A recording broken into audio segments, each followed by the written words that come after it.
Ninervyos ka, no? Sinabi ko naman sa'yo, may fear of heights ako eh. Hindi ka pa rin pala nagbabago. Hindi naman lahat sa tao nagbabago eh. Michael, gagabihin ako.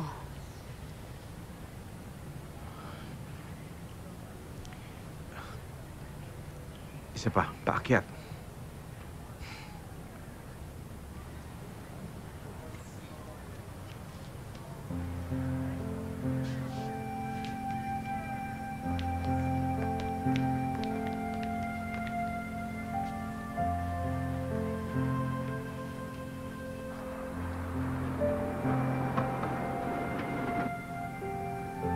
Mas mapalad ang mga taong nakakapamili ng kanilang makakasama hanggang sa kanilang pag-edad.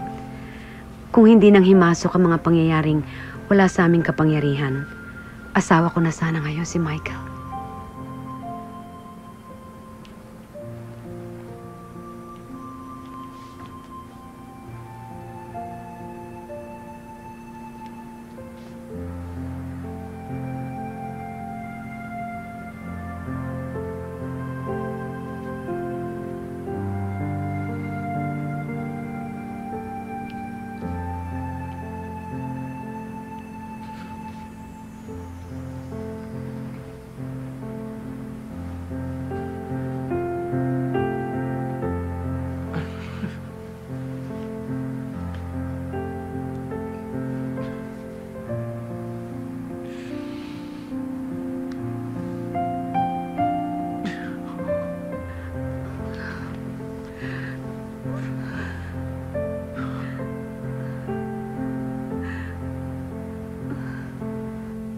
Bagong buhay na ako eh. Wala naman akong kasalanan. Aba.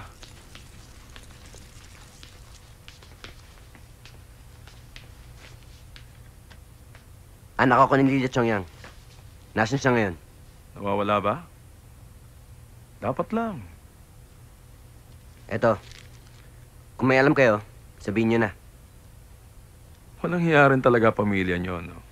Tanggal na nga ako sa trabaho tapos ako pa rin pagbibintangan nyo dahil dyan sa nanay mo. Sana nga kinidnap. Kung may kinalaman kayo, alam namin kung saan ka matutuntun.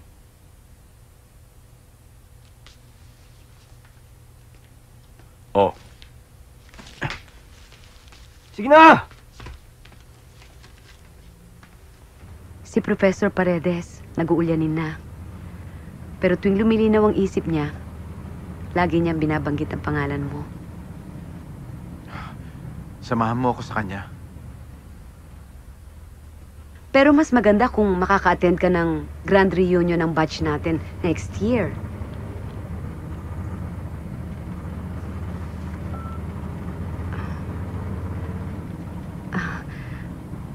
Ang dami na pala nag-text sa akin.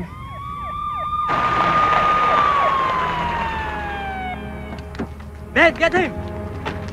Michael? Chief, sandali! Michael, Sandali! wag! Ano offense Ano ko? ba ito? Ano ang offense Tigilan ko? niyo yan! Tigilan niyo ito! Ano ba ito? Pakawalan niyo siya! Anong kailangan niyo? Ma'am, okay ba kayo? May kidnap alert ho kami. Nire-rescue lang namin kayo. Nawawala raw ho kayo. Hindi ako kinikidnap! Walang kinikidnap! Sorry ho, ma'am. Sige na!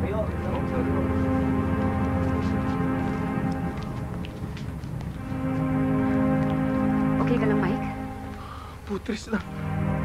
Akala ko martial law na naman eh.